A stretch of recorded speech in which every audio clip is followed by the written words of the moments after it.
Hello friends, Jai Bharat and good evening to all.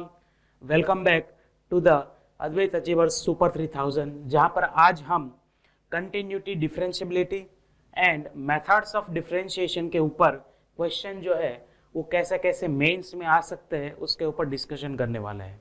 Alright, so I hope कि अब तक आपने limit and functions जो है फंक्शंस एंड उसका जो कोई भी लिमिट है उसके बारे में आपने स्टडी कर लिया है. एंड अब हम लिमिट के ऊपर से कंटिन्यूटी के ऊपर डिस्कशन कर रहे हैं. ओके, तो वेल सबसे पहले चीज क्या है कि कंटिन्यूटी. तो कंटिन्यूटी मतलब क्या होना चाहिए कि कोई भी फंक्शन है अगर उसका ग्राफ किसी भी पॉइंट पर ब्रेक होता है, ठीक है, तो हम क्या बोलेंगे कि अच्छा उस पॉइंट पर फंक्शन जो है वो सिंपली कंटिन्यूअस नहीं है. जैसे कि मान लो आपके पास कुछ इस तरह का कोई एक फंक्शन का ग्राफ है, ये आपका फंक्शन है, इसका ग्राफ है कुछ इस तरह से, बीच में यहाँ पर है हॉलो पॉइंट, ठीक है. तो हम क्या बोलेंगे कि भाई हाँ, इस x इक्वल टू a के लिए आपका फंक्शन जो है वो क्या है, डिसकंटिन्यूअस है. बाकी पूरे डोमेन के ऊपर कंटिन्यूअस है, बस यहाँ पर वो कंटिन्यूअस नहीं हो रहा है. बात समझ में आ रही है? ओके. एंड दूसरी चीज क्या होती है, डिफरेंशियबिलिटी होती है भाई.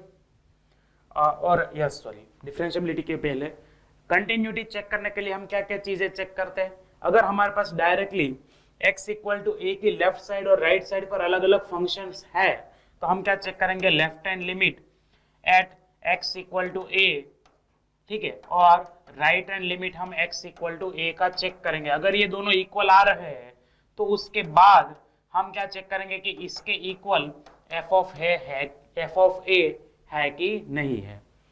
ठीक है, left hand limit, right hand limit और f ऑफ a के तीनों की वैल्यू जो है कैसी रहनी चाहिए, सेम रहनी चाहिए. और डिफरेंशियबिलिटी के लिए क्या चेक करते हैं हम, डिफरेंशियबिलिटी के लिए हम ये चेक करते हैं कि ग्राफ में कहीं पर भी कॉर्नर पॉइंट है कि नहीं है. ठीक है, मान लो कि ये आप ऐसे मॉड्यूलस x का ग्राफ बनाते हैं, ठीक है, y equal to modulus x का अगर आप ग्राफ बनाए तो ऐसा मिलेगा ना आपको. तो यहां पर हमें क्या दिख रहा है कि ये जो ओरिजिन है वहां पर हमारा कॉर्नर पॉइंट मिल रहा है हमें बेसिक. ठीक है, तो कॉर्नर पॉइंट के आगे फंक्शन क्या होता है, ऑलवेज नॉन डिफरेंशिएबल होता है. और दूसरी चीज के डिफरेंशिएबिलिटी के लिए उसको पर्टिकुलरली सबसे पहले कंटिन्यूअस होना भी जरूरी है. तो कभी कंटिन्यूटी का भी वहां पर मतलब साथ में ही एप्लीकेशन हम जरूरत पड़ सकती है. ओके, चलो ये हो गया continuity and differentiability. Let's start the very first question here. तो क्या बोल रहा है कि function f that is from r to r be a function defined as like this. Function f इस तरह से डिफाइंड है अपने डोमेन r के ऊपर. तो वो कंटिन्यूअस है कंटिन्यूअस है a का 5 और b की 5 वैल्यू के लिए, या फिर कंटिन्यूअस है if a is -5 and b is 10. ठीक है, continuous a is 0, b is 5 और not continuous for any values of a and b. तो तीन ऑप्शन कंटिन्यूटी के लिए है, तो हमें पहले तो कंटिन्यूटी जो है उसके लिए चेक करना पड़ेगा. ठीक है, तो से द फंक्शन इज कंटिन्यूअस. तो कहाँ कंटिन्यूटी चेक कर सकते हैं, देखो 1 की लेफ्ट साइड है और 1 है, 1 की राइट साइड भी है, तो 1 के आगे कंटिन्यूटी चेक किया जा सकता है. ओके, तो for x equal to 1 continuity check करें तो क्या होगा, देखो लेफ्ट हैंड लिमिट क्या होगा उसका, लेफ्ट हैंड लिमिट यानी कि limit x tends to 1 from left side वो होता है 5 का, तो ऑब्वियसली 5 ही होगा. ठीक है, और राइट हैंड लिमिट क्या होता है, limit x tends to 1 from positive side of fx यानी कि a प्लस bx. ठीक है, यहां पर लिमिट अप्लाई करने पर ये आपका मिलेगा a प्लस b. अगर ये दोनों इक्वल है तो आपको इक्वेशन क्या मिलेगा, देखो LHL इक्वल टू RHL, तभी तो कंटिन्यूटी होने वाला है. और f ऑफ 1 भी सेम होने वाला है, f ऑफ 1 भी ऑलरेडी क्या है 5 ही है. तो आप बोल सकते हैं कि अच्छा मेरा पहला इक्वेशन आया a plus b equal to 5. Alright, दूसरे इक्वेशन के लिए सेम वे 3 की कंटिन्यूटी जो है उसको आप अप्लाई करो. तो देखो फॉर x इक्वल टू 3, ठीक है, left hand side left hand limit क्या होगा, डायरेक्टली अब इक्वल लिख देता है. ठीक है, लेफ्ट हैंड लिमिट देखो, limit x tends to 3 a plus bx equal to right hand limit x tends to 3 की पॉजिटिव साइड से b प्लस 5x और f of 3b b plus 5x ही होगा, तो ये वाला चलेगा यहाँ से।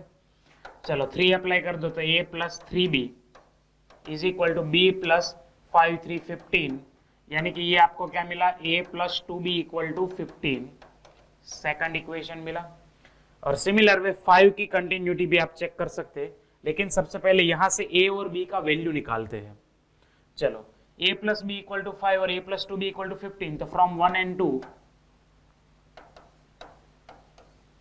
a का वैल्यू क्या मिलेगा आपको, a का वैल्यू एलिमिनेट हो जाएगा। ओके चलो b का वैल्यू सबसे पहले मिलेगा हमें, सब्ट्रैक्शन करने पर b इक्वल टू हमें मिलेगा 10, सही है। ओके b इक्वल टू क्या मिलेगा हमें, 10 मिलेगा सब्ट्रैक्शन करने पर, और a इक्वल टू मिलेगा हमें -5। ऑलराइट, a इक्वल टू -5 मिल रहा है, लेकिन उसका ये मतलब बिल्कुल भी नहीं है कि ऑप्शन भी करेक्ट हो गया, क्योंकि अभी फिफ्थ x इक्वल टू 5 के आगे कंटिन्यूटी चेक करना बाकी है। तो x इक्वल टू 5 के आगे कंटिन्यूटी चेक करो। चलो तो वहां पर क्या है, b प्लस 5x, तो लिमिट x टेंस टू 5 की लेफ्ट साइड से b प्लस 5x, तो वो हो जाएगा b प्लस 25, और राइट हैंड साइड के लिए क्या है, वहां पर 30 है डायरेक्टली ही, तो इसका आंसर आएगा 30। तो इसके ऊपर देखो, ये दोनों इक्वल होने चाहिए 5 की कंटिन्यूटी के लिए, तो b का वैल्यू कितना आएगा, 5 आ रहा है। अब यहाँ पर b 5 आ रहा है, जबकि यहाँ पर b आ रहा था 10, तो हम क्या बोल सकते हैं, b की दो अलग अलग वैल्यूज पॉसिबल नहीं हो सकते, क्योंकि एक ही वेरिएबल है। तो एटलीस्ट फाइनली हम क्या बोल सकते हैं कि अच्छा b की वैल्यू के लिए पॉसिबल नहीं है, तो सेम वे अगर b की वैल्यू में 5 ले लूं, तो a की मुझे और कोई डिफरेंट वैल्यू मिल रही है, 0 मिल रही है। That means basically function will not be continuous, क्योंकि यूनिक वैल्यू यहां पर एग्जिस्ट नहीं कर रही है। समझ में आ रहा है, पहले 1 की और 3 की कंटिन्यूटी के ऊपर से a b का वैल्यू तो मिला, लेकिन 5 की कंटिन्यूटी के ऊपर से b का एक और वैल्यू मिला, उसके रिलेटेड a का एक और वैल्यू मिल सकते हैं, यानी कि uniqueness is not in existence. Okay चलिए नेक्स्ट क्वेश्चन में चलते हैं। तो नेक्स्ट क्वेश्चन क्या है, f(x) equal to maximum from modulus x and x square when modulus x is less than equal to 2 and 8 minus 2 modulus x when 2 less than modulus x less than equal to 4 है। ये function हमें define करके दे दिया गया है। अब यहां पर सेट s क्या है, be the point in the interval -4 to +4 at which function is not differentiable। s is the point set of point at which function is not differentiable। तो s कैसा है, एम्प्टी सेट है, इसके equal है, इसके equal है, या फिर इसके इक्वल है, वो पता लगाना है। तो सबसे पहले कंटिन्यूटी डिफरेंशिएबिलिटी के लिए क्या करेंगे, अगर फंक्शन इस तरह से, तो ग्राफ हमारा सबसे इजीएस्ट वे है। चलिए ग्राफ पहले ड्रॉ करने की ट्राई करते हैं। तो से this is your x axis, this one is your y axis. Alright, चलो या फिर एक काम करते, पीछे ही ड्रॉ कर देते हैं, ताकि अच्छे से ड्रॉ भी कर पाएंगे हम। ये आपका x एक्सिस है, यहां पर आपका ये y एक्सिस है।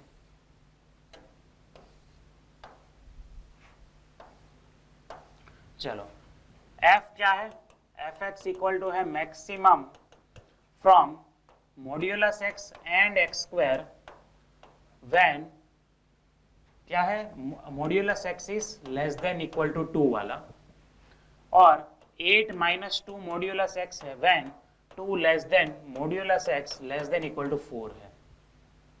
चलो ऑलराइट, तो अब देखो, अगर हम इसमें से मैक्सिमम वाला जो ये ग्राफ उसको बनाए, तो देखो पहले मॉड्यूलस x का ग्राफ कुछ ऐसा आता है -2 से +2 के बीच में, ठीक है। तो -2 से +2 के बीच में मॉड्यूलस का ग्राफ समथिंग लाइक दिस, ये वाला आएगा।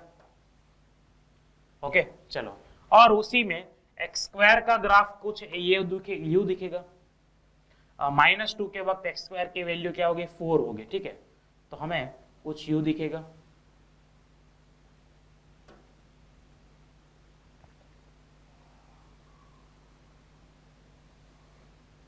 ये होगा x स्क्वायर का ग्राफ, क्योंकि जब x का वैल्यू -2 या +2 होगा, y का वैल्यू या फिर फंक्शन का वैल्यू कितना होगा 4, दोनों इंटरसेक्ट कहां पर करेंगे 1 के ऊपर इंटरसेक्ट करेंगे, ठीक है। तो यहाँ पर ये पॉइंट आएगा -1,1 और ये पॉइंट आएगा 1,1। अब इसमें से मैक्सिमम अगर आप ढूंढो, देखो समझना,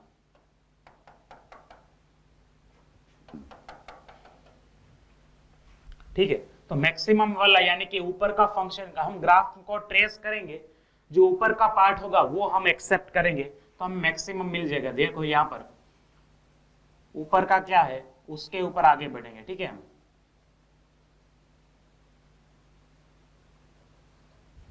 तो ऊपर का जो ग्राफ हमने यहाँ पर जो अलग शेडिंग की है वो क्या है, हमारा एग्जैक्टली इस वाले का ग्राफ है।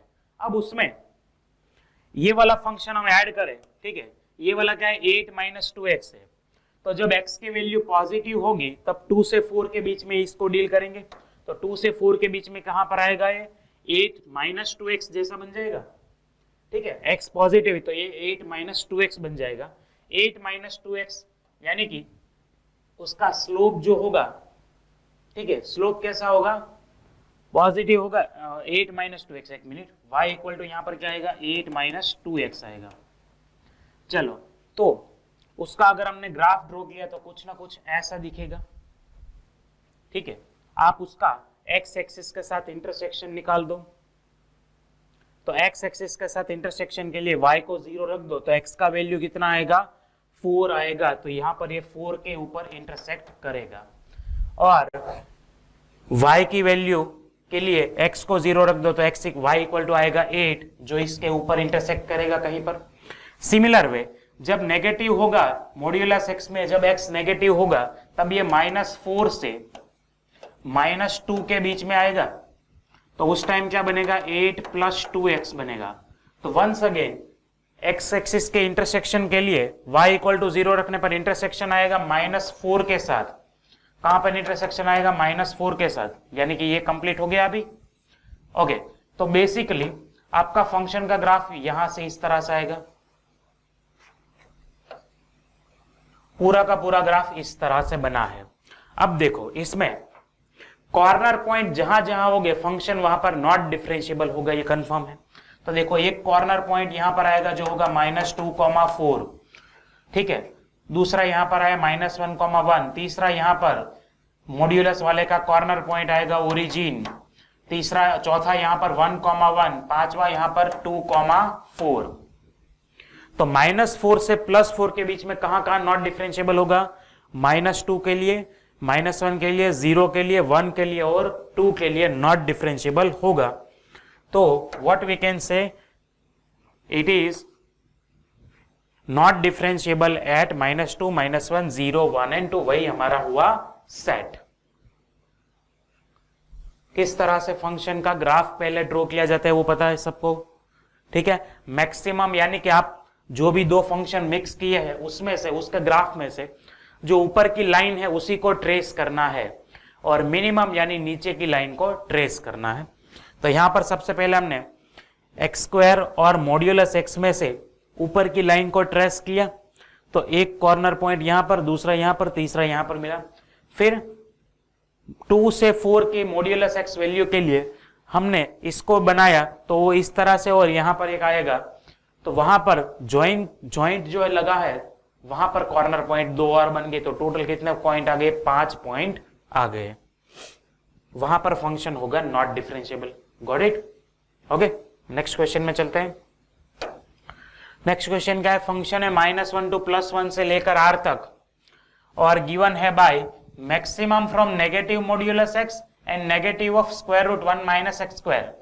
Once again K is the set of all points at which function is not differentiable। चलिए फिर से सेम टाइप का फंक्शन है, लेकिन यहां पर fx डायरेक्टली गिवन है इस तरह से। तो इसमें नॉट डिफरेंशिएबल पॉइंट का सेट हमें निकालना है, तो उसमें कितने एलिमेंट है वो पता लगाना है। चलिए देखते हैं। तो देखो ये अपना y एक्सिस है, यहां पर अपना x एक्सिस है। नीचे की साइड ज्यादा लिया क्योंकि हमें दोनों की वैल्यूज नेगेटिव में चाहिए, इसलिए। चलो, तो -1 से +1 की बात करनी है हमें, -1 से +1।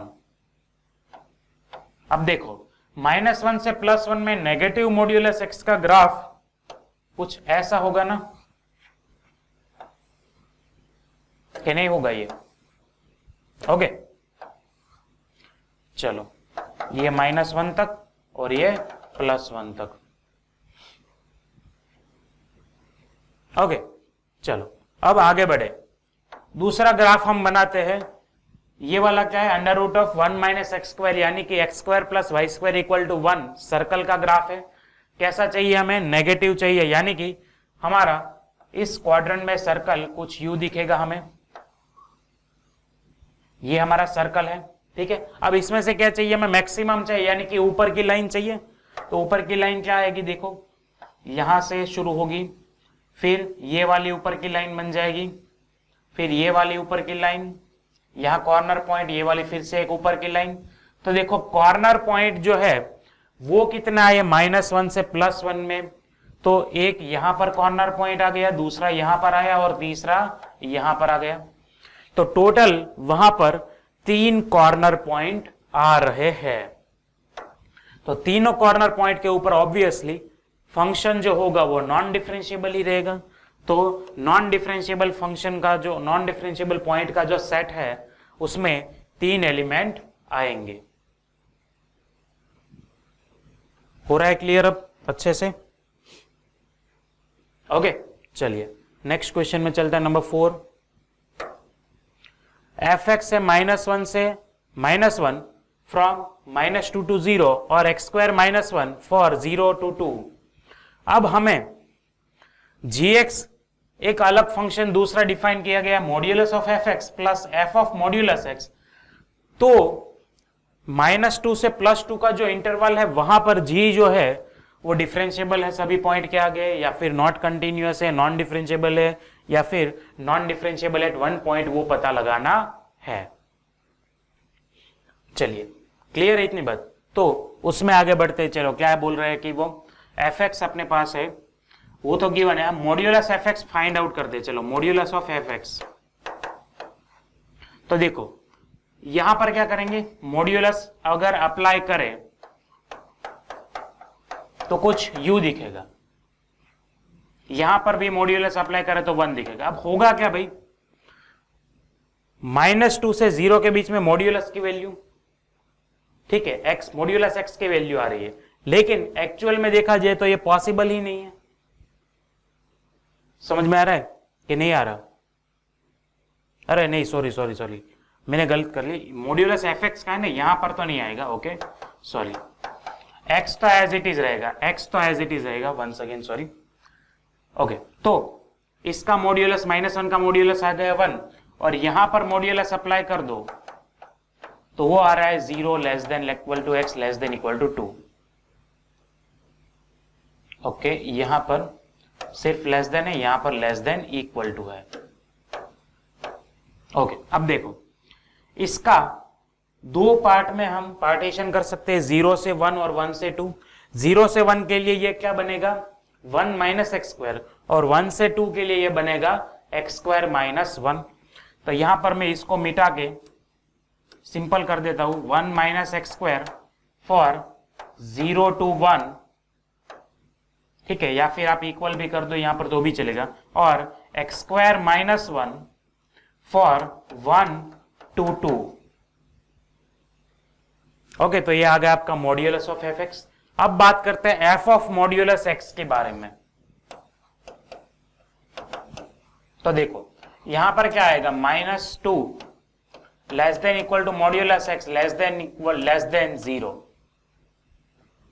ठीक है, x की जगह मॉड्यूलस x को रिप्लेस करो तो आपको ये कंडीशन मिलेगी पहली तो, ठीक है। उसमें वैल्यू क्या आ रही है? -1 आ रही है। अब आप सोचो, पहली बात तो मॉड्यूलस x -2 से 0 में बिलोंग ही नहीं करेगा, तो ये पॉइंट जो होगा ये पॉसिबल ही नहीं होगा। तो ये वाला चीज नॉट पॉसिबल हो गया। तो दूसरा चीज पॉसिबल क्या होगा? तो यहां से आएगा x² - 1 में मॉड्यूलस अप्लाई कर दो तो वो होगा 0 less than equal to modulus x less than equal to 2। यहां पर आएगा मॉड्यूलस x का स्क्वायर -1। ओके, वेल देखा जाए तो ये भी मॉड्यूलस एक्स लेस देन 2 है, यानी ये भी -2 से +2 के बीच में ही बोल रहा है। तो हम बोल सकते हैं कि f of modulus x equal to आएगा x² - 1 for modulus of x less than equal to 2। ठीक है, तो इसमें -2 से +2 में हर एक जगह पर इसी को फॉलो कर रहा है, यही हमारा फंक्शन हुआ। अब gx की बात करें, दोनों का सम करना है। चलिए gx दोनों का सम करना है, तो चलो -2 से 0 यहां पर आएगा 1, ठीक है, यहां पर आएगा x² - 1, ये आएगा -2 से 0 के लिए। फिर 0 से 1 के लिए 1 - x², और यहां पर x² - 1, ये आएगा 0 से 1 के लिए, ठीक है। और 1 से 2 के लिए x² - 1, और यहां पर भी x² - 1,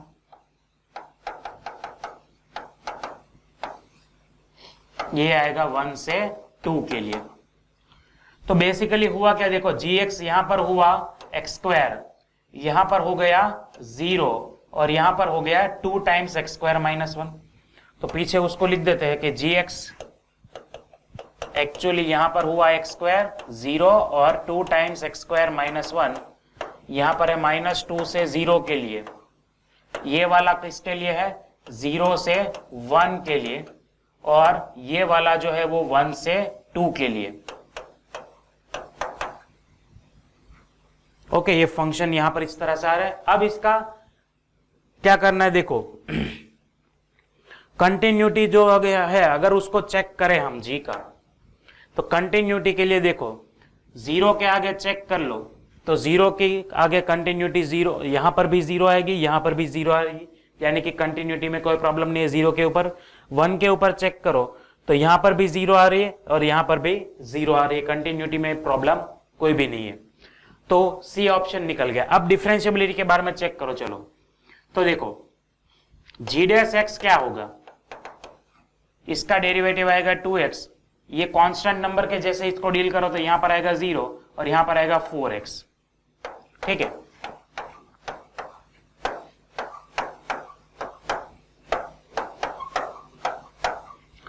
ओके, तो कंटिन्यूटी में हम ओपन इंटरवल करते हैं, कॉर्नर पॉइंट के ऊपर हम चेक नहीं करते हैं, तो ये आ गया सॉरी डिफरेंशिएबिलिटी में ये करते हैं हम ओपन इंटरवल के ऊपर। अब देखो 0 के लेफ्ट साइड जो है डिफरेंशिएबिलिटी क्या, मतलब डिफरेंशिएबल होगा कि नहीं होगा, 0 के ऊपर देखो लेफ्ट साइड का डेरिवेटिव आएगा 0, राइट साइड का भी 0। ओके, तो 0 के ऊपर डिफरेंशिएबल है।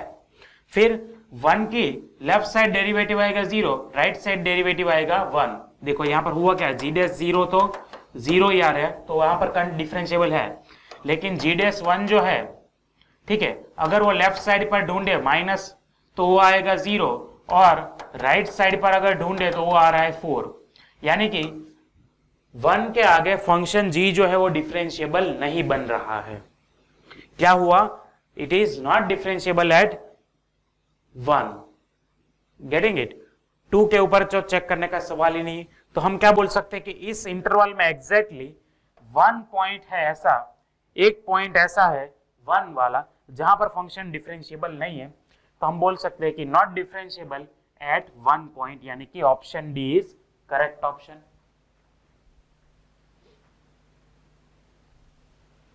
ये हो रहा है क्लियर सबसे कि नहीं हो रहा है यहां से? ओके, पहले मॉड्यूलस एफ एक्स फंक्शन निकाला, फिर एफ ऑफ मॉड्यूलस एक्स में पहला ऑप्शन ऑटोमेटिक एलिमिनेट हो गया, दूसरा जो पार्ट है वो बचा है, पर वो भी -2 से +2 के बीच में है, तो फिर हमने gx जो है उसको modulus F x plus F of modulus x का सम के जैसे डील किया, और वहां से हमें फाइनल में gx कुछ इस तरह से मिला। उसका डिफरेंशिएशन जो है वहां पर हमने चेक किया कि 0 के ऊपर डिफरेंशिएबल हो रहा है, लेकिन 1 के ऊपर डिफरेंशिएबल नहीं हो रहा है, so that is why in the interval -2 to +2 function g is not differentiable at only 1 point. Got it? चलिए नेक्स्ट क्वेश्चन में चलते हैं। Let k be the set of all real values of x where function f(x) is sin modulus x minus modulus x plus 2 x minus pi cos of modulus x। ये पूरा एक function है k जो है वो क्या है, ऐसी वैल्यूज का सेट है जहां पर फंक्शन नॉट डिफरेंशिएबल है, तो हमें k का आंसर क्या आता है सेट में वो पता लगाना है। चलिए अब देखो यहाँ पर fx क्या गिवन है, साइन में modulus x minus modulus x plus 2 times x minus pi cos of modulus x। इसका नॉन डिफरेंशिएबल पॉइंट हमें चेक करना है। तो देखो इसको क्या मैं ऐसा लिख सकता हूँ, sine of modulus x minus modulus x plus 2 x minus pi cos of x, क्योंकि कॉस वैसे भी क्या है इवन फंक्शन है, तो वहां पर मॉड्यूलस से कोई फर्क नहीं पड़ने वाला है, ये तो कंफर्म है। ठीक है, और ये पार्ट जो है वो डिफरेंशिएबल भी होगा, ये पार्ट डिफरेंशिएबल होगा। अब हमें डिफरेंशिएबिलिटी इसके ऊपर चेक करनी है। तो मान लो तो उसको gx है, तो वो क्या है sine of modulus x minus modulus x। Okay, ये फंक्शन है। अब इसको क्या मैं ऐसे कर सकता हूं, अगर x जो है वो ग्रेटर देन इक्वल टू 0 है तो यहां पर क्या आएगा साइन x माइनस x आएगा, और अगर x लेस देन 0 है तो यहां पर आएगा minus sine x plus x। ठीक है, इसका डिफरेंशिएबल इसका डेरिवेटिव अगर करें तो देखो क्या होगा, cos x माइनस 1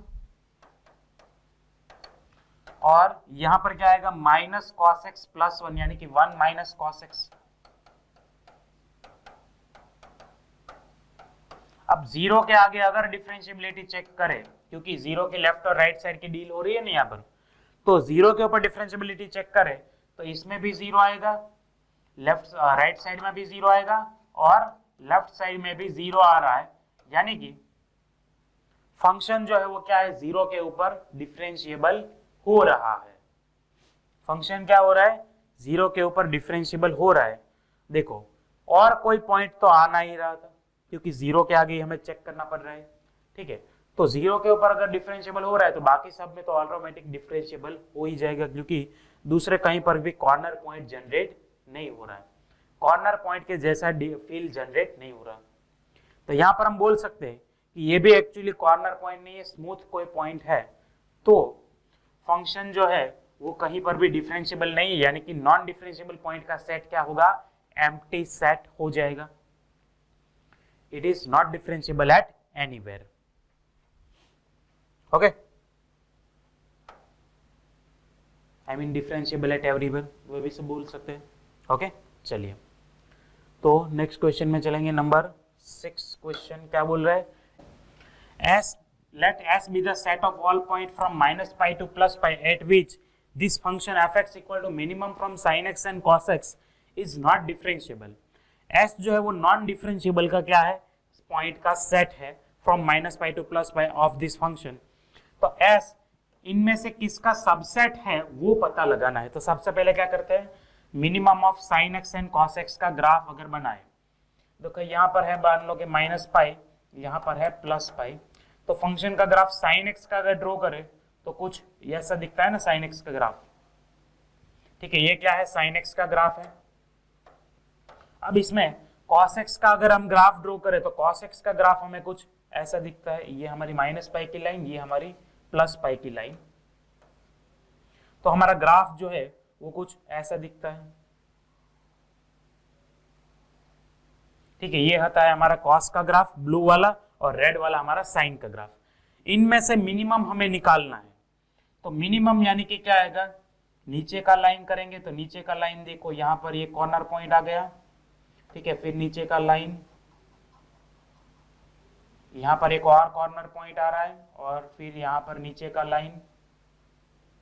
ओके, तो कौन कौन से कॉर्नर पॉइंट आ रहे हैं, 2 पॉइंट कॉर्नर में आ रहे हैं। एक तो ये पाई बाय 4 के ऊपर आ रहा होगा, अब दूसरा कहां पर होगा, ये होगा माइनस पाई बाय 2, तो ये हो जाएगा माइनस पाई बाय 2 और माइनस पाई बाय 4, यानी कि माइनस 3 पाई बाय 4 होगा। ये क्या होगा माइनस 3 पाई बाय 4 और ये होगा पाई बाय 4। तो इन दोनों पॉइंट के ऊपर फंक्शन नॉन डिफरेंशिएबल है। तो ये दोनों किसके सबसेट में आ रहे हैं, मतलब कौन सा सेट में बिलोंग कर रहे हैं वो फाइंड करेंगे। चलो देखो माइनस 3 पाई बाय 4 और माइनस पाई बाय 4 यहाँ पर आ रहे हैं, तो ए सही आ रहे हैं। यहाँ पर देखो माइनस पाई बाय 4 अकेला आ रहा है, माइनस 3 पाई बाय 4 नहीं आ रहा। यहाँ पर -3π/4 अकेला आ रहा है, -π/4 नहीं आ रहा है। सेम वे यहाँ पर सिर्फ -π/4 आ रहा है। तो ऑब्वियसली बी और डी जो होंगे वो इनकरेक्ट ऑप्शन होंगे। A is the only correct option, क्योंकि दोनों वैल्यूज इसमें बिलोंग कर रही है। ओके, सो बस ग्राफ से ही यहां पर खत्म करना है। चलिए तो नेक्स्ट क्वेश्चन चलते हैं। फंक्शन एफ एक्स है 15 माइनस एक्स माइनस 10 मॉड्यूलस के अंदर, ठीक है। Then set of all values of x at which the function is non differentiable. तो जहां पर gx फंक्शन जो है वो नॉन डिफरेंशिएबल है, वहां पर x की जो वैल्यूज है वो उसका हमें सेट निकालना है। चलिए तो gx क्या है, f ऑफ fx, यानी कि हम क्या बोल सकते हैं 15 माइनस x की जगह पर 15 माइनस x की जगह पर फिर से fx डाल दो, तो 15 माइनस मॉड्यूलस x माइनस 10 और माइनस 10 तो यहाँ पर ऑलरेडी था। ओके, इसको देखो तो ये क्या बन रहा है 15 माइनस 10 यानी कि 5 माइनस मॉड्यूलस x माइनस 10। अब देखो ये फंक्शन कब कब नॉन डिफरेंशिएबल होगा, जब उसका कॉर्नर पॉइंट आएगा तब, राइट। कॉर्नर पॉइंट कब आएगा, देखो अंदर का बात करो तो इसका कॉर्नर पॉइंट आएगा x माइनस 10 के ऊपर।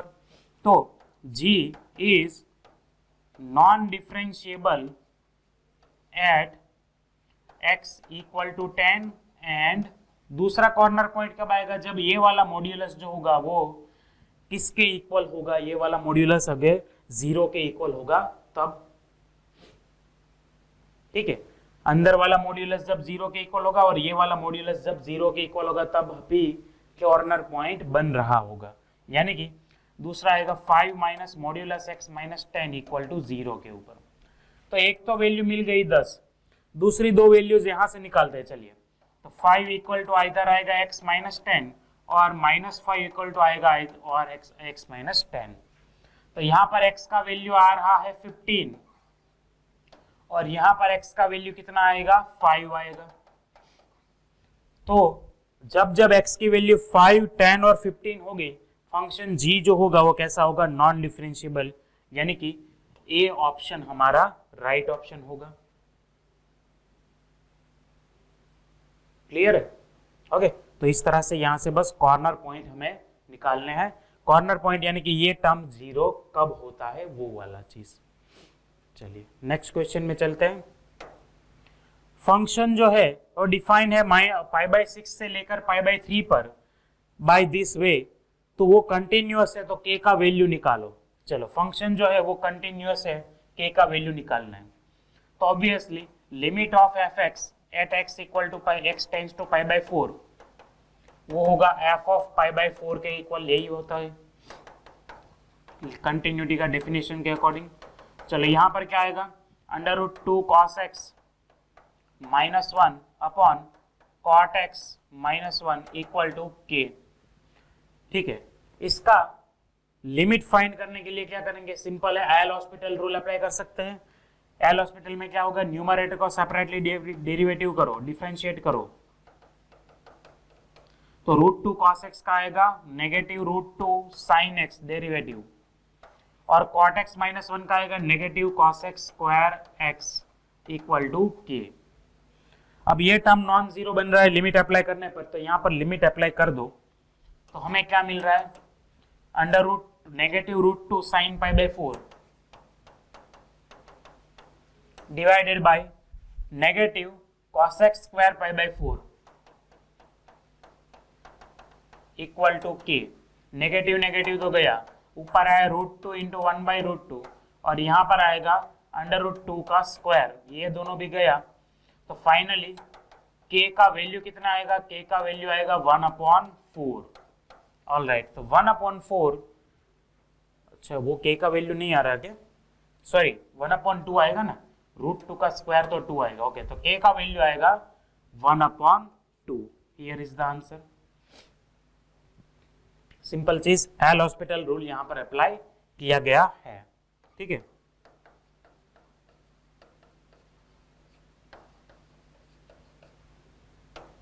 चलिए क्लियर, नेक्स्ट क्वेश्चन में चलते हैं। क्या बोल रहा है कि ये वाला फंक्शन जो है वो कंटिन्यूअस है एट x इक्वल टू 5 के लिए, तो a माइनस बी का वैल्यू निकालना है। चलिए, तो फंक्शन जो है वो कंटिन्यूअस है, तो इसको क्या लिख सकते हैं, a में मॉड्यूलस पाई माइनस एक्स है, ठीक है। इस मॉड्यूलस पाई माइनस एक्स को मॉड्यूलस हटाने पर क्या मैं x माइनस पाई लिख सकता हूं, क्योंकि हम 5 के लेफ्ट साइड की बात कर रहे हैं, ठीक है। तो 5 की लेफ्ट साइड के लिए फॉर x लेस देन 5, या फिर x tends to 5 from left side, x minus pi will be greater than 0, क्योंकि 3.14 अप्रोक्सीमेटली उससे तो ज्यादा ही होगा x का वैल्यू। ऑलराइट, और जब 5 से ग्रेटर है तो यहाँ पर भी ऑलरेडी वही होगा, ये 5 से ग्रेटर है तो ऑलरेडी ये पॉजिटिव वैल्यू ही हो जाएगा। चलो, ये फंक्शन कंटिन्यूअस है, यानी कि मैं बोल सकता हूँ लेफ्ट हैंड लिमिट और राइट हैंड लिमिट इक्वल हो गए f ऑफ 5 के। ओके, तो f ऑफ 5 इसी में आ जाता है, तो डायरेक्टली लेफ्ट हैंड लिमिट और राइट हैंड लिमिट इक्वल कर देते हैं।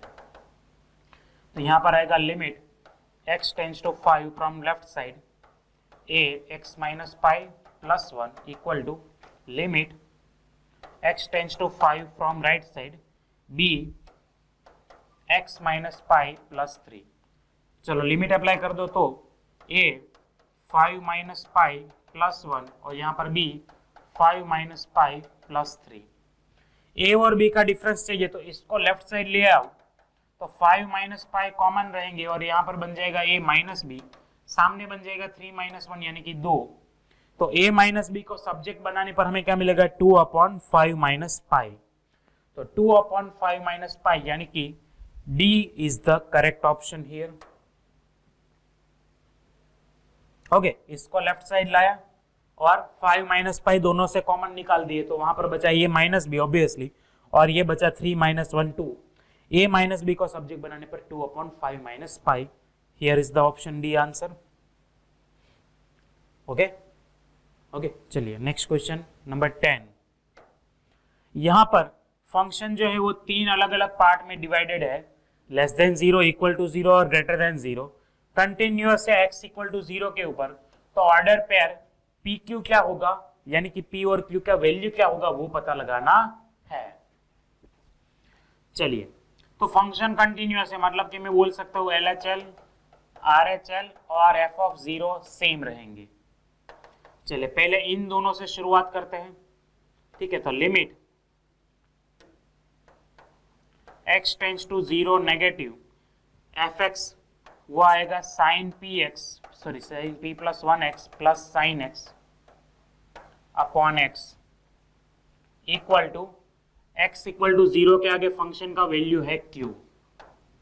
चलो, एल हॉस्पिटल अप्लाई करने के बाद ये हमारे पास आएगा कुछ p plus 1 into cos p plus 1x और ये आएगा कॉस x अपॉन में तो 1 रहेगा, आगे लिमिट होगा x इक्वल टू 0 का। तो लिमिट अप्लाई करने पर ये बनेगा 1 और ये भी बनेगा 1। तो यहां पर लिमिट अप्लाई करने पर आएगा p plus 1 equal to q, तो p प्लस 2 इक्वल टू आ जाएगा q। ये पहला इक्वेशन बना, ठीक है। फिर RHL और f ऑफ 0 से यहां पर दूसरा इक्वेशन बनाते हैं। चलो, RHL में क्या होगा, limit x tends to 0 from plus, यहां से x ऑलरेडी कॉमन निकाल देते हैं ना, तो बाहर रूट x आएगा, तो रूट x आएगा, अंदर बचेगा क्या 1 plus x minus root x upon x power 3/2 है तो वो x पावर 1/2 और x पावर 1 बोल सकते हैं उसको। ऑलराइट, इक्वल टू होगा f ऑफ 0 यानी कि q के इक्वल। चलो, रूट x कॉमन निकाल के कैंसिल कर दिया, ठीक है। अब यहां पर जो भी टर्म बचा है उसके लिए एल हॉस्पिटल रूल अगर अप्लाई करें तो यहां पर आएगा न्यूमरेटर में 1/2 प्लस एक्स इसका डेरिवेटिव, और यहां पर x का डेरिवेटिव 1 इक्वल टू q। अब x का वैल्यू 0 सब्स्टिट्यूट करने पर 1/2 इक्वल टू q आ गया। q का वैल्यू कितना आ गया 1/2, तो उसके ऊपर से p का वैल्यू आएगा -3/2। ठीक है, तो p का वैल्यू -3/2, q का वैल्यू 1/2। ऑल राइट, हाँ यहाँ पर a is the option. Okay, पहले लेफ्ट हैंड लिमिट और f(0) के ऊपर से इन दोनों के बीच में रिलेशन मिल गया।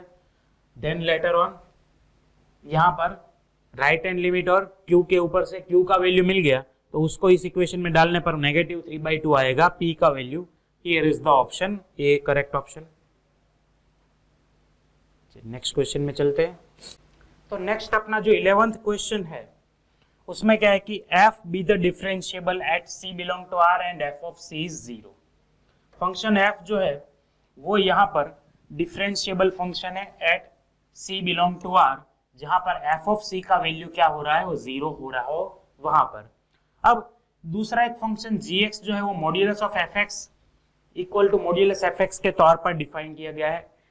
Then x equal to c के आगे g क्या होगा उसकी हमें बात करनी है, आइदर वो डिफरेंशिएबल होगा या डिफरेंशिएबल नहीं होगा उसके ऊपर।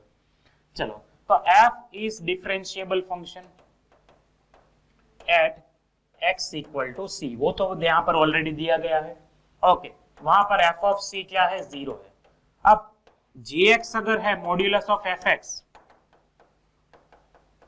तो इसका डेरिवेटिव जो बनाएंगे हम, डेरिवेटिव अगर लेंगे तो डेरिवेटिव क्या आएगा, कुछ ऐसा आएगा कि modulus of fx upon fx into f dash x, इस तरह से आएगा कि नहीं आएगा, समझ में आ रहा है? ओके, अब यहां पर x की जगह पर c अगर सब्स्टिट्यूट कर दो,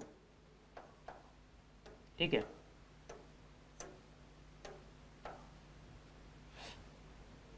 ओके, तो इसको अगर हम f डैश c 0 ले ले तो क्या डिफरेंशिएबल समझ सकते हैं, क्योंकि here when f dash c equal to 0 है, अगर ये 0 है तो g डैश c की नेगेटिव साइड से भी 0 होगा और पॉजिटिव साइड से भी क्या होगा, वो 0 ही होगा। ठीक है, c की लेफ्ट साइड से आप डेरिवेटिव करो या राइट साइड से डेरिवेटिव करो, अगर ये 0 है तो फाइनल आंसर इसका हमारा क्या आएगा, 0। यानी कि हम क्या बोल सकते हैं कि फंक्शन जो होगा वो डिफरेंशिएबल होगा, लेकिन कब होगा, जब f डैश c जो है वो 0 होगा तब। अगर ये नॉन जीरो वैल्यू होगा तो यहां पर मान लो कि f डैश c का वैल्यू अगर 3 आ रहा है, ठीक है, तो ये वाला वैल्यू क्या आएगा, इधर -3 और +3, लेफ्ट साइड के लिए -3, राइट साइड के लिए +3 आ रहा है। ऑलराइट, तो इस तरह से यहां पर बोल सकते हैं कि फंक्शन डिफरेंशिएबल होगा सही, लेकिन कब होगा, जब f डैश c जो है वो 0 होगा तभी, अदरवाइज ये पॉसिबल नहीं होगा। डन है इतनी चीज? ओके, चलिए नेक्स्ट क्वेश्चन में चलते हैं, question number 12। Okay, this question is based on methods of differentiation, यानी कि अलग अलग डिफरेंशिएशन जो हम सीखे हैं बेसिक लेवल से, एनसीईआरटी लेवल से मेंस के लेवल तक, उसकी यहाँ पर क्वेश्चन जो है किस टाइप के पूछते हैं जेई में, उसकी बात हो रही है।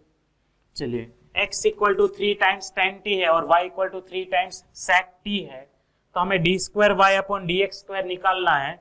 सेकंड ऑर्डर डेरिवेटिव x का मतलब y का निकालना है with respect to x at t equal to π/4। तो सबसे पहले फर्स्ट ऑर्डर डेरिवेटिव निकालो, तो dy by dx equal to क्या होगा, ये इम्प्लिसिट फंक्शन होगा ना, तो dy by dt upon dx upon dt होगा। चलो, तो dy बाई dt यानी इसका डेरिवेटिव क्या होगा, सॉरी इसका 3 sec t into tan t होगा और इसका डेरिवेटिव होगा 3 sec² t। ऑलराइट, तो 3 और 3 कट गया, ऊपर नीचे से sec और sec कट गया, तो tan अपॉन sec, यानी कि मैं बोल सकता हूं कि sin t upon cos t, और ये आता है 1 अपॉन cos t, यानी कि यहां पर तो मेरा फाइनल आंसर क्या आएगा, sin t आएगा। This is the first order derivative of y। अब इसका सेकंड ऑर्डर अगर डेरिवेटिव करें तो d² y अपॉन dx², यानी कि क्या होगा, d by dx of sin t जैसा होगा। तो sin t का डेरिवेटिव होगा क्या, cos t, और t का डेरिवेटिव क्या होगा, चेन रूल के अकॉर्डिंग dt बाई dx होगा, क्योंकि यहां पर डिफरेंशिएशन हो रहा है विथ रिस्पेक्ट टू x। चलिए, अब dt बाई dx क्या होगा, तो dx अपॉन dt का रेसिप्रोकल, यानी कि मैं इसको बोल सकता हूँ cos t, और इसका रेसिप्रोकल क्या होगा 3 sec स्क्वायर का 1 अपॉन 3 sec स्क्वायर t, इस तरह से होगा। चलिए तो फाइनली इसको क्या बोल सकते हैं, ऊपर आएगा cos क्यूब और नीचे आएगा 3। ठीक है, तो cos क्यूब में अब t का वैल्यू अगर π/4 ले ले तो d square y upon d x square at x equal to π/4 क्या होगा 1/√2 का क्यूब 1 अपॉन √2 का क्यूब इंटू 1/3, यानी कि 1/3 इंटू 2√2 1/6 √2 आएगा। Option D is the correct option. तो ये क्या है, एक टाइप का इम्प्लिसिट फंक्शन है। ओके, तो सेकंड ऑर्डर डेरिवेटिव यहां पर फाइंड आउट करते वक्त खास ध्यान रखना है कि t का differentiation with respect to x करना पड़ेगा। ऊपर क्या था, t वाला ही फंक्शन था और उसका t के विथ रिस्पेक्ट में ही डेरिवेटिव हो रहा था, तो कोई दिक्कत नहीं आ रही थी। यहां पर हमें एक चीज a वाले एक्स्ट्रा ऐड करनी पड़ेगी। ओके, चलो नेक्स्ट क्वेश्चन में चलते हैं। अब हमारे पास है function from r to r be the function such that, वो कुछ इस तरह का एक फंक्शन है। तो f(2) किसके इक्वल है वो पता लगाना है। चलिए भाई f(2) का वैल्यू क्या है वो पता लगाना है। देखो fx अपने पास है, ठीक है। अब देखो इसमें अननोन क्या क्या, अब इसमें x इक्वल टू 2 डालने पर समझना, हमें f(2) चाहिए तो x इक्वल टू 2 डालने पर वैल्यू मिलेगा, लेकिन उसके लिए जरूरी क्या होगा, सबसे पहले तो f'1 अननोन रहेगा हमारा, अभी f"2 अननोन रहेगा और f'3 जो है वो अननोन है। तो इन तीनों अननोन्स की वैल्यू पहले तो पता लगानी पड़ेगी, ठीक है। तो सबसे पहले उसके लिए क्या करते हैं समझना, इसका डिफरेंशिएशन करते हैं, ठीक है। फंक्शन fx तो गिवन है ना, fx का डिफरेंशिएशन करो। चलो तो क्या आएगा f'(x) इक्वल टू क्या होगा यहाँ पर 3x square plus 2x into f'1 plus f'2, और ये कांस्टेंट है तो इसका डेरिवेटिव आ गया 0।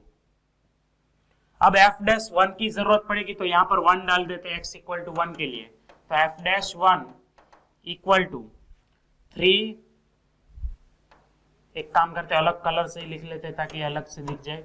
x इक्वल टू 1 यहाँ पर सब्सटीट्यूट करने पर क्या होगा f'1 equal to 3 plus 2f'1 plus f'2, ठीक है। ये पहला रिजल्ट मिला। अब इसका फिर से एक बार डेरिवेटिव करने पर f'(x) आएगा।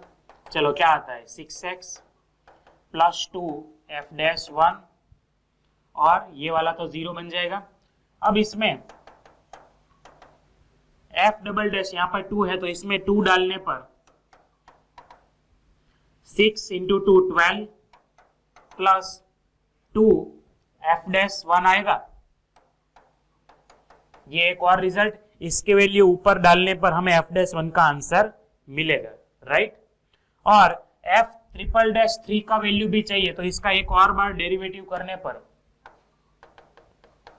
यहाँ पर x, तो इसका और एक बार डेरिवेटिव करने पर आएगा 6 और इसका 0 हो जाएगा।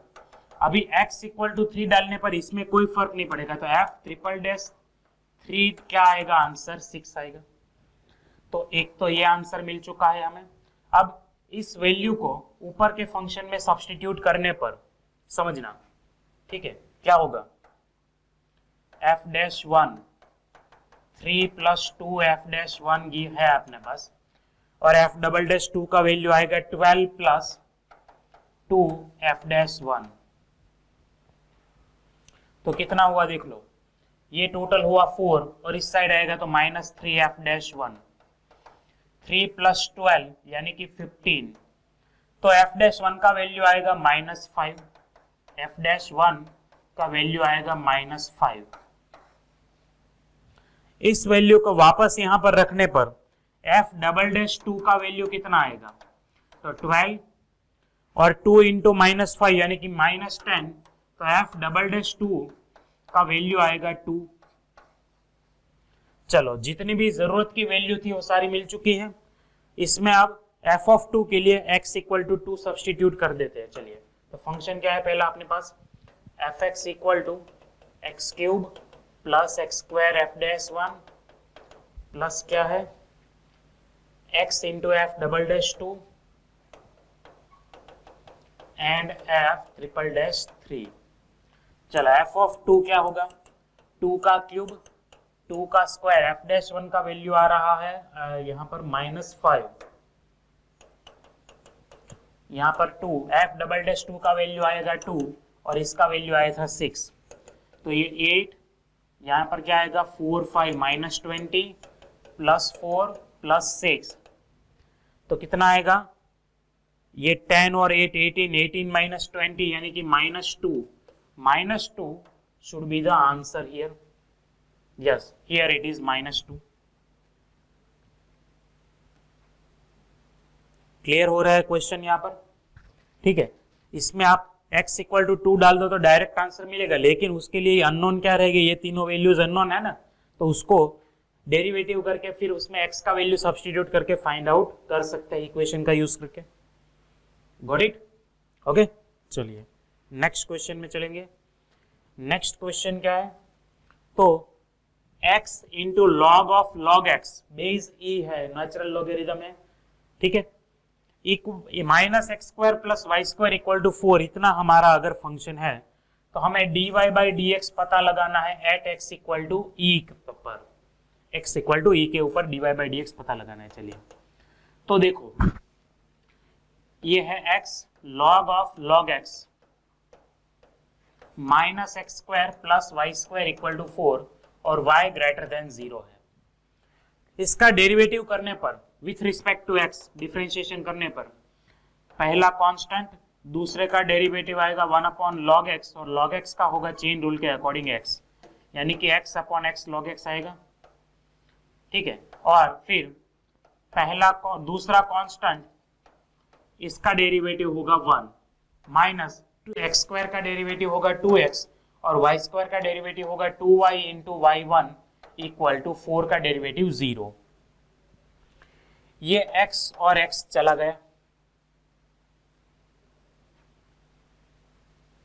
क्लियर है यहां से? ओके, अब इसमें क्या करना है, हमें dy/dx को सब्जेक्ट बनाना है और वहां पर से हमें y जो मतलब हमें क्या करना है, उसकी वैल्यू x = e के ऊपर फाइंड आउट करनी है। तो सबसे पहले dy/dx को यहाँ पर सब्जेक्ट बना लेते हैं। चलिए, तो क्या होगा कि y1 × 2y = आएगा 2x पॉजिटिव, ये वाला नेगेटिव -1/log x, ये वाला भी negative log of log x। Okay, 2y यहाँ पर न्यूमरेटर में है, यहाँ पर चले जाएंगे डिनोमिनेटर में। अब x = e डालने पर साथ में y = क्या आएगा वो भी पता लगा लेते हैं। चलिए, ठीक है, x = e डालने पर y का वैल्यू क्या आएगा वो भी पता लगा लेते हैं। चलिए, यहाँ पर कर देते हैं फॉर x = e। चलिए, यहाँ पर e डाल दो तो x × log e -e² यहाँ पर e² प्लस y² = 4, ये हुआ 1 तो log 1 हो गया 0, यानी कि e × 0 -e² प्लस y² = 4, ये पूरा टर्म 0, तो y² = आ गया 4 प्लस e², यानी कि y = आएगा स्क्वायर रूट में 4 plus e²। Obviously y positive है तो पॉजिटिव वैल्यू ही लेंगे। तो जब x का वैल्यू e है तब y का वैल्यू कितना आया, √4 प्लस e²। चलिए, तो अब x = e सब्स्टिट्यूट करने पर y1 at x = e twice e -1/log e minus log e और पूरे के डिनोमिनेटर में 2 √4 प्लस e²। चलो, ये तो log e तो 0 होगा क्योंकि log e 1 और log में 1 इनपुट करे तो आंसर आएगा 0, ये वाला टर्म 0, ठीक है, ये वाला होगा 1 तो ऊपर आएगा 2e - 1 और नीचे बचा √ में 4 plus e², that is the final answer here. ये 2e, ये 1/1 यानी log 1/1 यानी 1, तो 2e minus 1 divided by 2 √4 plus e square, यानी कि this is the option C here answer. यहां पर लिखने में मैंने शायद गलती कर दी, 2 मिस था। Okay okay, so option C is the correct option here, 2e minus 1/2 √4 plus e square है डन यहां पर। ओके चलिए नेक्स्ट क्वेश्चन में चलते हैं। नेक्स्ट क्वेश्चन में क्या बोल रहे हैं कि if 2x power 2y equal to 4 times e power 2x minus 2y, तो हमें इस टर्म का वैल्यू निकालना है। इस पूरे टर्म का वैल्यू हमें किसके इक्वल है वो पता लगाना है। चलिए 2x का पावर है 2y equal to 4 times e का पावर है 2x माइनस 2y। दोनों साइड लॉग लगाने पर विथ बेस e क्या आएगा, 2y into log 2x equal to log 4 plus 2x minus 2y log e, इस तरह से आएगा दोनों साइड log लगाने पर। ठीक है, इसके साथ ये log e तो 1 हो गया, तो इसको अभी मैं छोड़ दूं तो भी चलेगा। ठीक है, 2y को इस साइड ले आने पर और फिर कॉमन लेने पर यहां पर बनेगा 1 प्लस log 2x, है ना। ओके, log 4 को मैं 2 log 2 लिख सकता हूं और यहां पर 2x। तो अब देखो यहां से 2 और 2 कॉमन निकाल कर इसके साथ अगर कैंसिल हो जाए तो क्या बचेगा, y into 1 plus log 2x equal to log 2 plus x बचेगा। तो फाइनली y क्या आया, log 2 plus x divided by 1 plus log 2x आ गया अपना y। ठीक है, हमें ऐसा टर्म चाहिए तो इसका अगर हम डेरिवेटिव करेंगे तो इसका स्क्वायर वहां पर इजीली आ जाएगा। ठीक है, तो इस टर्म का पीछे हम डेरिवेटिव कर देते हैं। y इक्वल टू है log 2 plus x upon 1 plus log 2x। तो डेरिवेटिव करने पर डिनोमिनेटर कांस्टेंट, न्यूमरेटर का डेरिवेटिव होगा 1 माइनस न्यूमरेटर कांस्टेंट, डिनोमिनेटर का डेरिवेटिव होगा 1/2x इंटू 2 अपॉन में डिनोमिनेटर का होल स्क्वायर। ये टर्म यहां पर मल्टीप्लाई कर दो तो 1 प्लस लॉग 2x का होल स्क्वायर इंटू y1 यानी कि dy by dx equal to आएगा 1 प्लस लॉग 2x। ऑलराइट, ये आएगा minus log 2 upon x minus 1 upon x इनको मल्टीप्लाई करने पर और माइनस मल्टीप्लाई करने पर। ठीक है, प्लस और माइनस 1 तो गया, यहां पर एलसीएम ले लो तो आएगा x into log 2x minus log 2, x into log 2x minus log 2 upon में x। This should be the answer, x into log 2x minus log 2 by x into log 2x minus log 2 upon x, यानी कि D is the correct answer here. Simple है, दोनों side log लगाने के बाद simplify किया और y को सब्जेक्ट बनाए और वहां से हमने सीधा सीधा डिफरेंशिएशन कर दिया, क्योंकि हमें इसका स्क्वायर चाहिए था। तो अगर इस तरह से इसको डिनोमिनेटर में रखें तो स्क्वायर फटाफट आ जाएगा वहां से। ओके, आप इसमें अल्टरनेटिव मेथड यूज कर सकते हैं जो भी आप पसंद हो, मतलब एक और, मतलब अगर आप चाहो तो कोई और तरीके से भी डायरेक्टली डेरिवेटिव भी यहां से कर सकते थे। ठीक है, लेकिन वहां पर क्या आता, स्क्वायर इजीली नहीं आता, तो थोड़ी वहां पर सिंप्लीफिकेशन ज्यादा करना पड़ता। ओके, 16th क्वेश्चन देख लेते हैं। f(1) 1 है और f'(1) जो है वो 3 है, तो हमें डेरिवेटिव करना है इस फंक्शन का x इक्वल टू 1 के ऊपर। इस फंक्शन का डेरिवेटिव करना है x इक्वल टू 1 के ऊपर। चलिए करते हैं। ठीक है, इसको मान लेते हैं ये वाला gx से, तो gx क्या होगा, f of x plus f of x का स्क्वायर।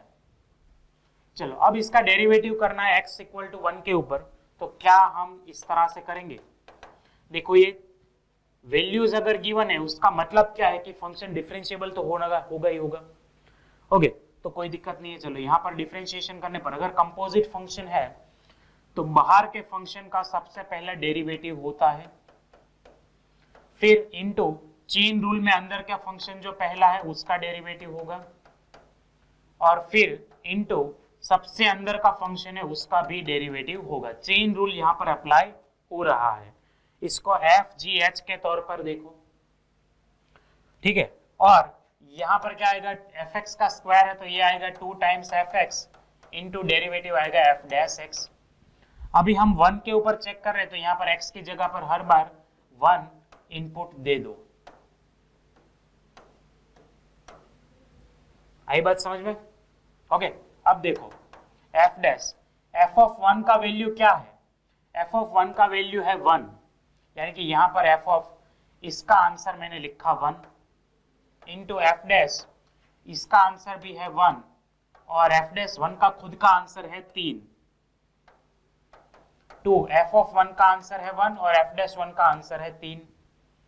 चलो ये भी 1 हुआ, मतलब ये क्या हुआ, F dash 1 into F dash 1 into F dash 1 यानी 3 प्लस 2 इंटू 3 6, तो ये हुआ 3 इंटू 3 इंटू 3 यानी कि 27 प्लस 6 कितना हुआ 33। 33 should be the answer here. Yes, here is the option A.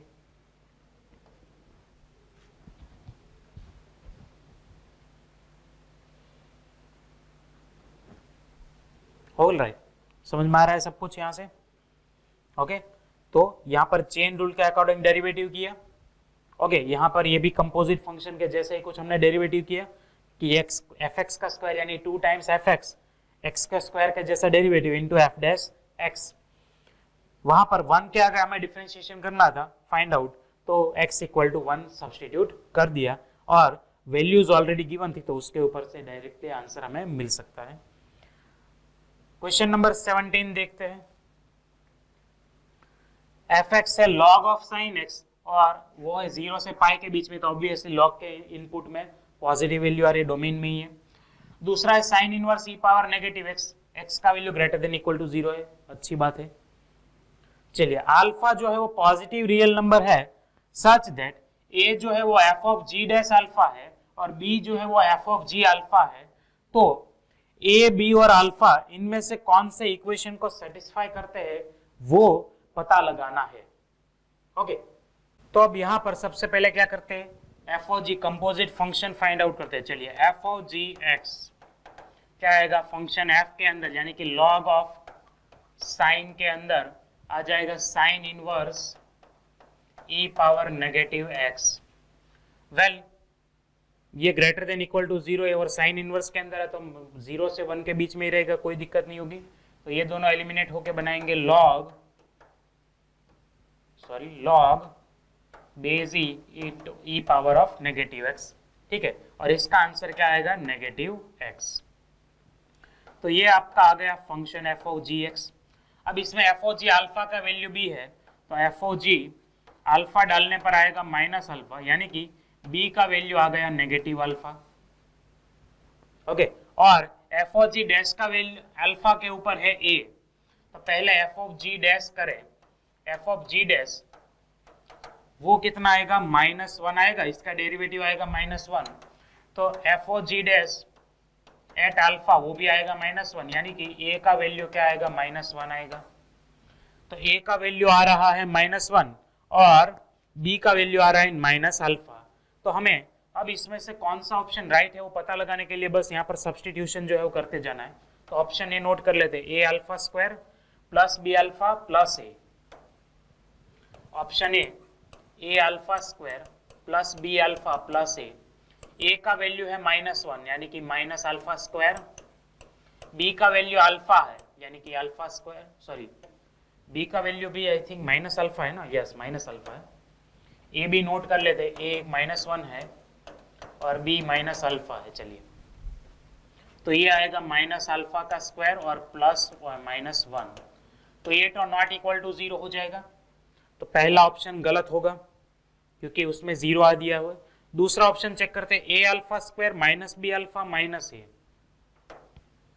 Option b a alpha square minus b alpha minus a. चलिए value डाल दो, तो minus alpha square minus alpha into alpha minus minus 1, तो ये आया minus alpha square, ये आया plus alpha square और ये आया 1, तो इसका आंसर आ रहा है 1। क्या वो आ रहा है साहब? वहां पर नहीं आ रहा है। ओके, तो वो आंसर भी गलत हो रहा है यहाँ पर। ओके, आई गेस ये दोनों ऑप्शन तो सेम दिख रहे हैं मुझे, तो मेरे ख्याल से यहाँ पर टाइपिंग मिस्टेक जो है वो डेफिनेटली होना चाहिए, या तो यहाँ पर या तो यहाँ पर हमारे पास 1 होना चाहिए, किसी एक ऑप्शन में 1 आना चाहिए, क्योंकि दोनों ऑप्शन सेम हो ये तो पॉसिबल नहीं है। अब ऑब्वियसली ये वाला जो है इसको भी हम लास्ट में एक बार चेक तो कर ही लेते, a alpha square plus b alpha minus alpha, पर ये भी इक्वल नहीं आएगा, क्योंकि ये क्या आएगा समझना, देखो क्या होगा, ये आएगा माइनस अल्फा स्क्वायर, ये आएगा माइनस अल्फा स्क्वायर और ये आएगा प्लस 1, तो ऑब्वियसली माइनस 2 अल्फा स्क्वायर के इक्वल तो होगा ही नहीं, तो ऑब्वियसली बी और सी में से एक आंसर आएगा। मान लो यहाँ पर अगर 1 है, दैट मीन्स सी हमारा आंसर आएगा, या फिर यहाँ पर 1 होता तो वो हमारा आंसर होता। क्लियर है क्वेश्चन यहाँ से आप? ओके, तो बस यहाँ पर एक बस प्रिंटिंग मिस्टेक है, इसको थोड़ा एडिट कर देना। चलिए नेक्स्ट क्वेश्चन में चलेंगे। क्वेश्चन हमारा है नंबर 18 कि derivative of tan inverse sin x minus cos x upon sin x plus cos x with respect to π/2। देखिए π/2 तो वहां पर नहीं आना चाहिए, क्योंकि कांस्टेंट के रिस्पेक्ट में हम डेरिवेटिव करते नहीं है ना, वेरिएबल के रिस्पेक्ट में ही करते हैं। तो ये हमारा π/2 नहीं होना चाहिए, ये हमारा एक्चुअली होना चाहिए x/2। ओके, तो x/2 के रिस्पेक्ट में इसका डेरिवेटिव करना है, तो मान लेते हैं इसको u और इसको v। चलो u क्या हो जाएगा, tan inverse sin x minus cos x upon sin x plus cos x है, उसमें सारे टर्म्स को cos x से डिवाइड करने पर बनाएगा tan x minus 1 upon tan x plus 1। ठीक है, तो इसको मैं एक्चुअली क्या लिख सकता हूँ, tan inverse of tan x minus π/4 लिख सकता हूँ। ठीक है, tan अल्फा माइनस बीटा में x माइनस π/4 डाल दो, तो ये सिंप्लीफिकेशन आपको मिलेगा। अब tan इनवर्स और tan अगर आइडेंटिटी बना रहे हैं x माइनस π/4, तो उसके लिए इस टर्म को माइनस π/2 से प्लस π/2 में बिलोंग करना चाहिए। तो देखो अपने पास x कहाँ बिलोंग कर रहा है, 0 से π/2 में, तो नेगेटिव x जो होगा वो नेगेटिव π/2 से 0 में आएगा, और π/4 ऐड करने पर minus π/4 less than π/4 minus x less than plus π/4। तो ये माइनस π/2 से प्लस π/2 का सबसेट बन रहा है, तो यहाँ पर चलेगा u आ रहा है x माइनस π/4, v है x अपॉन 2। हमें करना है du अपॉन dx, यानी कि इम्प्लिसिट फंक्शन के जैसे du अपॉन dv करना है, तो इसको du upon dx divide by dv upon dx कैसे कर सकते हैं। चलो इसका with respect to x derivative आएगा 1, और यहां पर with respect to x derivative आएगा 1 अपॉन 2 न्यूमरेटर में जाके आंसर बनाएगा फाइनली 2, यानी कि option yes A is the right option here. Okay, तो इस तरह से मतलब यहां पर सिंपल नॉर्मल इनवर्स ट्रिग्नोमेट्री का यूज करके वहां से फिर डिफरेंशिएशन जो है वो यूज किया गया है। Alright, so this one is the last question for today. यहाँ पर हम हमारा लेक्चर जो है वो एंड करते हैं। These are the questions from previous year. I hope कि आपको कैसे टाइप का क्वेश्चन पूछते हैं वो पता चल रहा है, और उसके ऊपर कैसे प्रैक्टिस करनी है वो पता लग रहा होगा। ओके, सो इस टाइप के क्वेश्चन जो आज हमने किए 18 क्वेश्चन, उस हर एक टाइप के क्वेश्चन की प्रैक्टिस करना शुरू कर दीजिए। ओके, कि जिससे इस साल भी जो भी क्वेश्चन पूछे आप डायरेक्टली उसकी खोपड़ी में छेद कर देंगे। Okay, so see you next time. Good bye and जय भारत।